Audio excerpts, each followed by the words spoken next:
Steve here. It's the show where I answer your questions, and this week my first question comes from Ahoyerno. Why do progressive movements have those civil wars all the time? If this were the lightning round and I just wanted to give you a short, smart-ass answer, I would say because that's how they progress.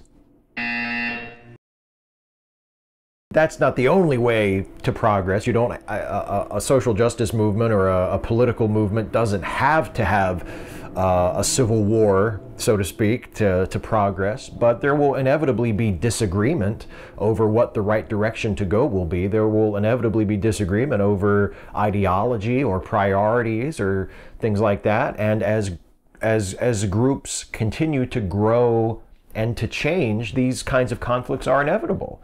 So it's not just an engine of progress, it's also a side effect of progress, an inescapable result of progress. And also, another very important reason that these sorts of things happen is that within political movements, within progressive movements, just as within any other kind of social group, there will still be inequalities that will exist.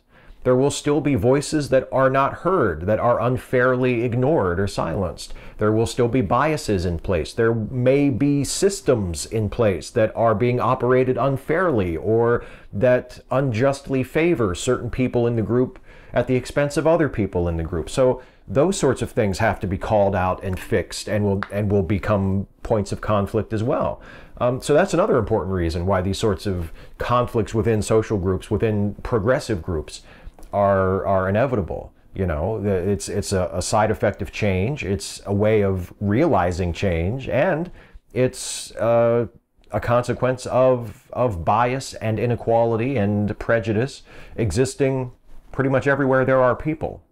Crowbro, hey Steve, I recently became friends with a woman from Egypt. Hearing her talk about how awful it was living there, especially for women, makes me think, how can we bring light to women's rights and issues in the Middle East without dipping into Islamophobia? I think a great first step is doing what you have described yourself doing already, which is listening to people from that part of the world, listening to people who live in the Middle East or used to live in the Middle East and have moved somewhere else. Let them tell you what the problems are. There are homophobic Muslim communities, there are misogynist Muslim communities and misogynist and homophobic attitudes that are prevalent, unfortunately, in a lot of these communities. And if we as outsiders want to help and want to make life better for people who are affected by those attitudes and want to encourage people and communities who hold those attitudes and perpetuate them, to let them go and to maybe adopt more tolerant, compassionate, open-minded, progressive attitudes, the only thing we can really do is find voices from within those communities and listen to them and then do what we can to amplify them. That's really the only thing we can do, because ultimately it's a problem that needs to be recognized and fixed within that community. And we as outsiders who want to help support and accelerate that process can only find people within those communities or who have come from within those communities and hear them out. Let them tell us what the issues are and let them tell us what they need and what they think we should do and what they think needs to be done.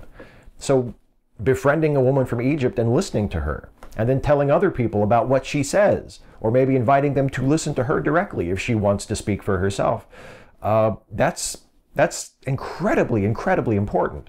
It's frustrating because you're not in that community, you're not in that world, you don't have that experience, you don't have that context to inform you as to what you should be saying, what would be appropriate, what would be inappropriate. So the best thing you can do as a concerned outsider is to listen and to amplify the voices of people who know better than you what needs to be done. Scott Bresinger, although I was raised Jewish and am still culturally Jewish on some levels, I have mixed feelings about the state of Israel. I fully support its right to exist and have no problems with the vast majority of its people, be they Jew, Palestinian, or anything else. I do have major problems with its right-wing authoritarian government. Netanyahu seems to be something of a Nazi apologist. I wish I were making that up. And its violently oppressive stance. Of course, Hamas is really no better and has held back the cause of the people they claim to represent. Still, Tel Aviv has a reputation of being one of the most liberal cities on earth, not to mention the hometown of Gal Gadot. And I'd love to visit one day. As a fellow humanist, what are your thoughts? They're similar to yours, actually. I, of course, fully stand with the right of Israel to exist as a nation, and I completely reject the awful prejudice and anti-Semitism that Israel as a state and that Israeli people and Jewish people in general have to live with and have been facing for centuries. I find all of that completely repugnant, and I oppose it as I oppose all forms of bigotry. But at the same time, yeah, the political policies, the military policies of Israel, especially relative to the Palestinians and relative to the Middle East in general, there's a lot there to disagree with, and there's a lot there that is very troubling and very counterproductive. Yes, while Israel, I think, has a right to be there, and why I think the people of Israel have a right to defend themselves against external threats, their political leaders certainly don't do anything to make it better or to help promote the process of reconciliation and forming a lasting peace with their neighbors with the way they behave. So yeah, I agree. I pretty much feel the same way about it that you do. I support Israel's right to exist as a state. I think probably most people who live there are okay people, you know, but politically, the political leadership of the nation of Israel is something that I disagree with quite emphatically in a lot of ways. Bruce Bardup. Steve, I listened to the podcast with you, yourself, and blah, blah, blah, blah. Bruce Bardup. Steve, I listened to the podcast with yourself and Christy Winters and a black atheist. I don't give the name because as I tried to listen empathetically to what the guy was saying, it struck me just how hard this is for him. He explained how black people in his experience did not eagerly join in where many white folks were involved. Speaking carefully only for himself, he then said how he felt personally he had been let down by white people many times. That made me feel sad and angry with myself for having let people down who have to be so very careful with what they say all the time, all day, every day, checking, scanning every word to make sure it can't be blown back in your face. So my question is, if that is an example of liberation from my prejudice, why are the shitlords so scared of it? I felt bad, guilty, sad, etc., might well feel so again, often, because that prejudice is starting to scar over already. I can feel it. But I wouldn't swap that insight for a ton of red pills. Know what I mean? What can I do about liberating black people if I'm on track, that is? By which I mean, could I help other white dudes by doing as you and Christy did? Is that an okay activity for a non-liberated white dude? Well, first of all, the atheist who joined me and Christy in that hangout, you can call him Martin. Martin Hughes is his pen name, and that's what he uses when he blogs and when he does appearances and stuff like that. So I think it's okay to refer to him as Martin or Martin Hughes. And he actually wrote a blog that was just posted today, or I just saw it today. It was posted recently, where he addresses the issue of white guilt, so-called, and his main point was, when black folks talk about racism, when black folks talk about the role that white people, even unwittingly, have played in perpetuating racism and continuing to reify and empower racist systems in our society, it's not about making us feel guilty. It's about calling us to change. And if you are a white person like me and you want to help fight racism and improve society and do what you can to promote equality and racial justice and inclusion, then the most important thing to do is just to keep listening to black people. Listen to black folks who are talking, who are telling you about their experiences, who are telling you what the problems are, and are telling you what they need to have done, what they need to change. You know, let that influence you, let that direct your course, and let that inform you and educate you. So then when you are talking to your fellow white people, you're not only just telling them what you think. You have all of these different sources you can point them to. You can say, you should read this person. You should watch this person's video. You should find out what this person thinks. You should be open to the opinions of these people over here and over here and over here. You can point them to sources. And it's not just you, some white dude, sharing your thoughts and being a social justice warrior. You can actually point them to the source and say, you know, there are black folks who are talking about these problems. And it's been an incredibly educational experience for me to hear them out and to learn from them. And maybe you should do that too, and here's where you can go. I think that's an incredibly worthy thing to do. Absolutely. Francois Lacombe, speaking of favorite planet, have you ever seen Saturn or any other celestial body with your own eyes through an actual good quality telescope? If you did, what did you think of the experience? If you didn't, what are you waiting for? I have actually. The first time, I've seen it a few times now, but the first time was many years ago. I went to a meeting of our local astronomy club.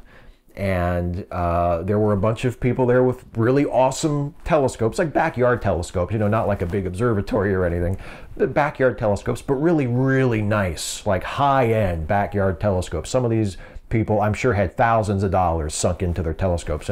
And one guy was there with his, and it was one of those cool, like computerized telescopes. And it was the first time I had ever seen one of those, because I had sort of been out of the whole, you know, backyard astronomy thing for a very long time, and I was unaware of the technological advances that had taken place. And he had this awesome telescope that, you know, it was automatic. You could just enter what object in the sky you wanted to look at, and it had this pre-programmed catalog in its computer, and it would automatically align to wherever that object was in the sky, and then you could just look through and there it would be. And I said, well, you know, show me Saturn, because he was asking, what do you want to see, you know?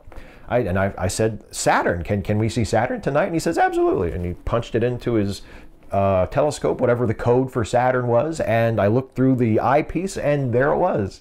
And it was the first time I had seen Saturn through a telescope. You know, you've seen images of it, of course, countless times. But I've never seen Saturn before that night through a telescope. And the first thought I had was, this is what Galileo saw. And it was kind of a profound moment. You know, it's the kind of thing that you can do it every day. Anyone with a telescope, on a night when Saturn is visible, you can go out and you can point your telescope at Saturn and you can see Saturn, and it's not really that big of a deal. But to me, that night, the first time seeing Saturn through a telescope, looking at it directly, I thought, this is what Galileo saw. And I thought, now, as long as I keep eye contact, you know, as long as I'm looking through this eyepiece, through this telescope at Saturn, there is a line from Saturn to me. There's a connection between me and Saturn. In some way, there's a communication happening between me and this planet. Photons from Saturn are entering my eye. And that was cool. That was a really profound moment for me. And, you know, then but what the realization that comes after that is, that's what happens every time you look at a star. That's what happens every time you look at a planet. You know, whether you're looking at it through a telescope or a pair of binoculars, or you're just looking up at the sky and looking at the stars with the unaided eye, there's a communication happening. There's a signal that is being emitted from that object, that is being picked up by your eye and translated by your brain. It's a way of the universe talking to you, communicating to you, not in a mystical, spiritual sort of mumbo-jumbo sense, but physically. That's a super profound moment for me. And the first time that I ever had that conscious thought was when I looked through a telescope at Saturn for the first time. It was pretty cool. Vitamin W, I've noticed a trend on more and more atheist videos, and I'm talking atheist videos that actually talk religion, not alt-right anger mobs. There will be Christians in the audience and comment section saying things like, I'm a Christian, but those Christians you're talking about are blah. There will be Christians in the audience and comment section saying things like, I'm a Christian, but those Christians you are criticizing are crazy, or I'm a Christian, but Joel Osteen is a fake one. For some reason, this doesn't sit fully right with me. I can't tell if it's more like a no true Scotsman fallacy, or if it's more like not all men. Do you ever experience these types of commenters? Does it bug you? Can you talk on this a little? Sure, yeah, you're right. It is kind of a combination of no true Scotsman and, you know, not all Christians. And I think it comes from a very human impulse. I mean, if you're a member of a group and you fancy yourself as a fairly respectable member of the group, or a fairly respectable representative of the group, and there are this other group of people over here that are still in your group but are kind of disreputable, you know, it's only natural that you want to separate yourself from them You want to say, well, okay, those of us over here though, like, we're cool. I mean, those guys over there, yeah, they're, you know, they're technically part of our group, but they're sort of doing their own thing, and we don't really want to be judged by them, you know? And that's a perfectly understandable instinct. And I think that's fair to a point, because you should not judge any individual member of a group by the worst examples of that group. You know, that's not fair. But at the same time, I do think that if you are a member of a group, and there are some really, really terrible members of your group, there are more productive things you can do than just disown them and say, well, they're not really part of our thing, so let's not worry about them. Maybe there isn't the kind of naked avarice and hucksterism demonstrated by Joel Osteen in your Christian circle, in your prayer group, or in your church, but maybe there's a subtler form of it that you should be aware of. Maybe there's not the kind of open, shameless misogyny and racism and homophobia that you might find in the Westboro Baptists in your church, but maybe there's a more low-key form of it. Maybe there's a subtler form of it that you should be aware of and that you should root out and that you should work on getting rid of.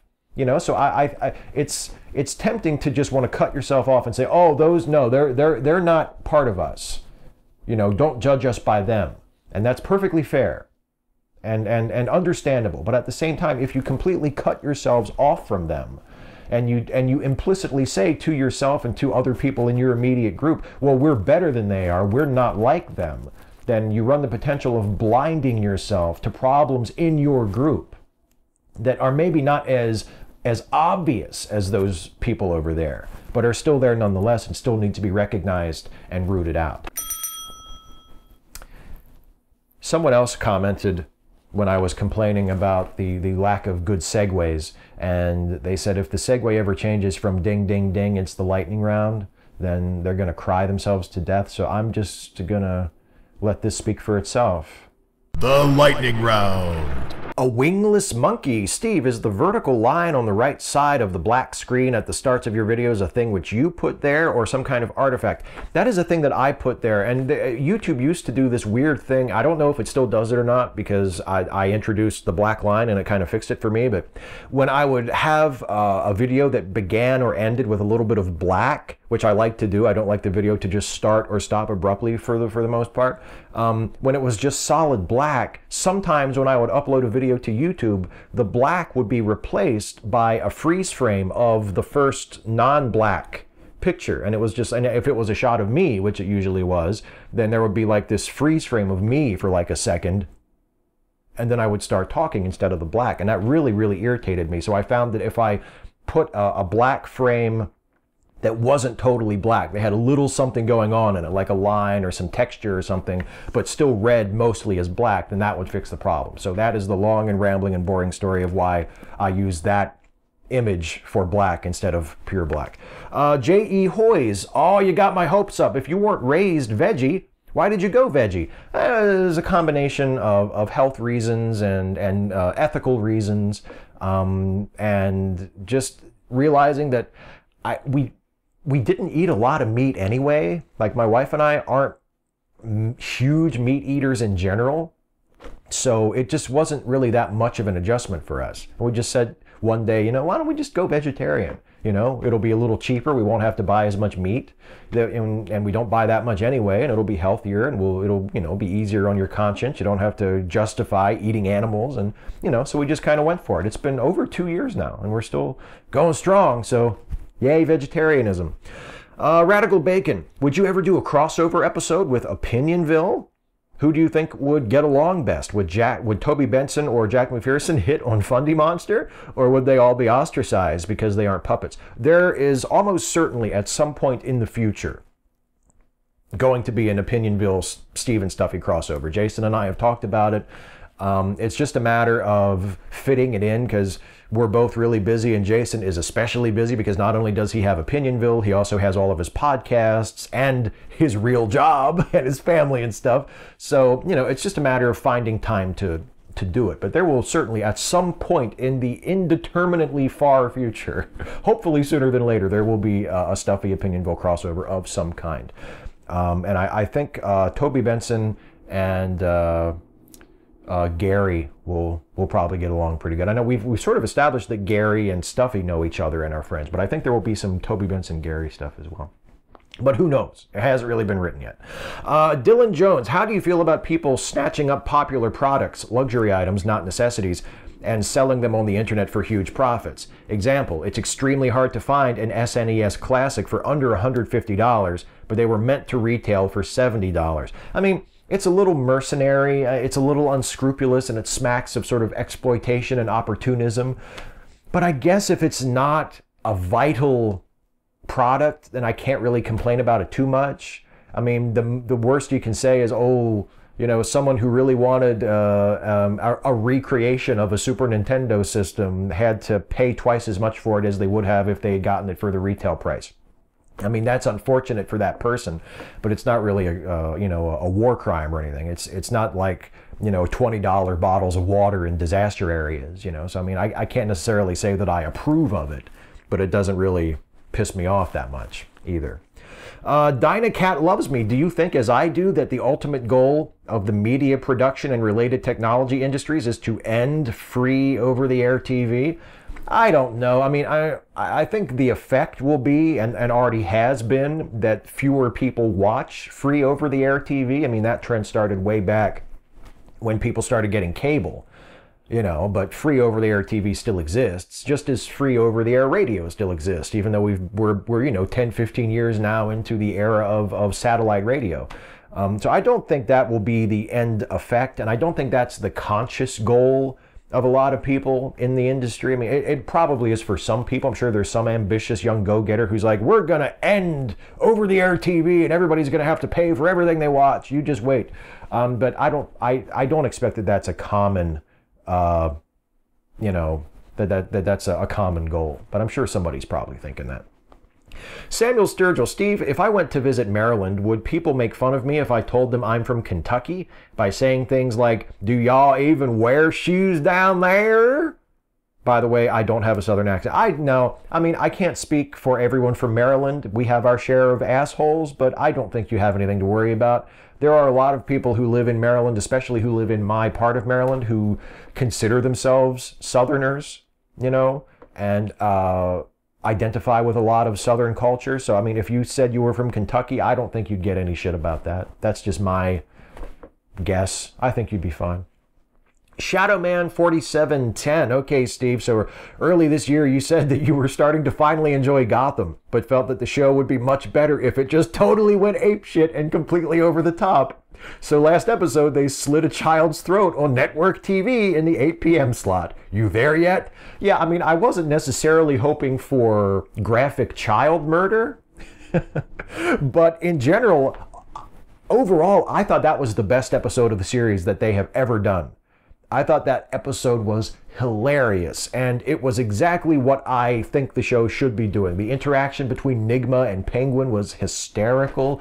When Penguin was complaining about how bad his riddles are now, that scene just floored me. I thought that was hilarious, and I thought, like I said, I thought it was the best episode the show's ever done.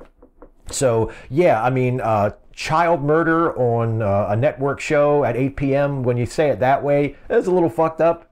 But overall, I thought that was an awesome episode of the show, and it is definitely the direction I think they should keep going. And I have enjoyed this season so far a lot. So yeah, I think Gotham is definitely getting there for me. John Brockman, why the hell do you and Stuffy have a landline? Well, it reads better on camera, I find. It gives you a lot more options in terms of dramatic business. You know, the phone rings and you get up and you cross the room and you answer the phone and you have a thing to your ear that's recognizable as a phone. And if something happens to piss off the person on the phone, you can slam it down and have a big dramatic moment. So it just reads better for drama, honestly. And also, that's my actual phone. Jeremy Miller, I got called the next Christopher Hitchens by a pretty woman. How should I feel about this? On the one hand, I am being complimented by a pretty woman. On the other hand, I am being compared to Christopher Hitchens. Well, you need to find out exactly what she is referring to when she compares you to Christopher Hitchens. Is she saying that as a way of telling you that you are a brilliant writer, a dazzlingly articulate polemicist, and a witty, entertaining raconteur? Or is she telling you that you're, like an arrogant, condescending, sexist asshole? Because Hitchens was both of those things. So whichever one you are, you can react accordingly. You just have to figure it out. Secular Scholar, hey Steve, I know it's not your channel, but since you're friends with Jason, can you tell us what happened with Pinionville last week? He didn't even put up an apology video last week, which he usually does when things get hectic. Yeah, oh, what am I, a secretary? No, Jason was really, really sick. He was feeling terribly. He did manage to record our late seating podcast, but it was, if you listen to it, you probably noticed it was about half an hour shorter than our shows usually are. He was just sick as a dog and feeling terribly, and that was the reason. He just was not even close to being up to it. So I'm sure he feels badly about it, but that's the reason. He was just really, really, really under the weather. That's the last question. That's it for the lightning round. It's time now for the shout out of the week. And the shout out this week goes to the legal fundraiser for the defendants in Richard Carrier's SLAPP suit.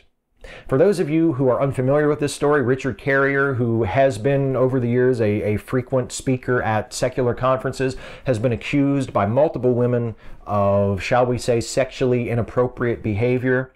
And Carrier has responded to some of these allegations by filing a lawsuit against Skepticon, Free Thought Blogs, and the Orbit blog network, as well as individuals associated with those various organizations.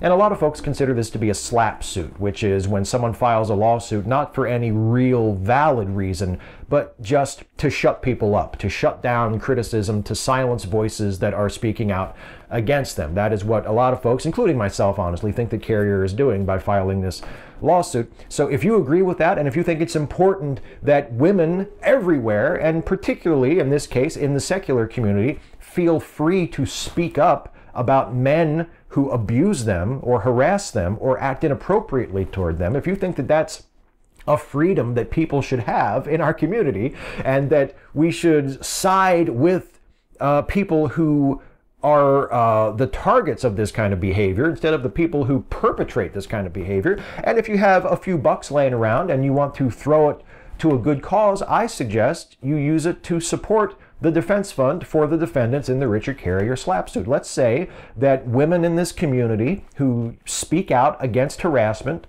are going to have our support, and we are not going to stand by while they are litigated into silence. I think that's a good line to draw, personally. So, you know, if you can afford it, and if you feel similarly to me, the link is in the description box. I encourage you all to make a donation and support the Legal Defense Fund for the defendants in the Richard Carrier SLAPP suit. I also want to remind you, as I always do at this time, to check out the Lemme Listen family of podcasts. These are podcasts that are created and co-hosted by my very good friend Jason Harding, and I want to call your attention particularly to the Late Seating podcast, which is the show that Jason co-hosts with me, where we take a fresh look at a classic film, a film that has a reputation of either being great or being terrible. We give it a fresh review. We decide for ourselves whether it deserves that reputation, whether it's good or bad, and we have a few laughs along the way as well, and we hope you find it entertaining. And you can listen to our most recent episode, which is our review of the original Friday the 13th, which is the first entry in our October Halloween-themed movie series. And you can get ready for the next episode in our Halloween-themed October episodes, which is our review of the Ed Wood classic, Plan 9 from Outer Space, which goes up next week. So watch Plan 9 from Outer Space this week so you get all the jokes when we review it next week. You can listen to all of the past episodes of Late Seating and all of the episodes of all of the wonderful Lemme Listen podcasts by going to lemmelistenpodcast.com. And I really hope that you do, because, I mean, we're really proud of it. We work hard, you know, and it's free. It costs time, you know, I mean, you listen to the show and you're that many minutes closer to death, but hopefully you've been entertained in the interval. That's really the point, right? Anyway, that's it for me, everybody. Thanks, everybody, for your questions. I apologize to those of you who asked awesome questions that I just couldn't fit into this show. If you have a question for next time, please leave a comment on this video and ask me that question. You can ask me anything about anything. Nothing is too serious. Nothing is too silly. I will answer as many of your questions as I possibly can in the next video. So until then, take care, everybody.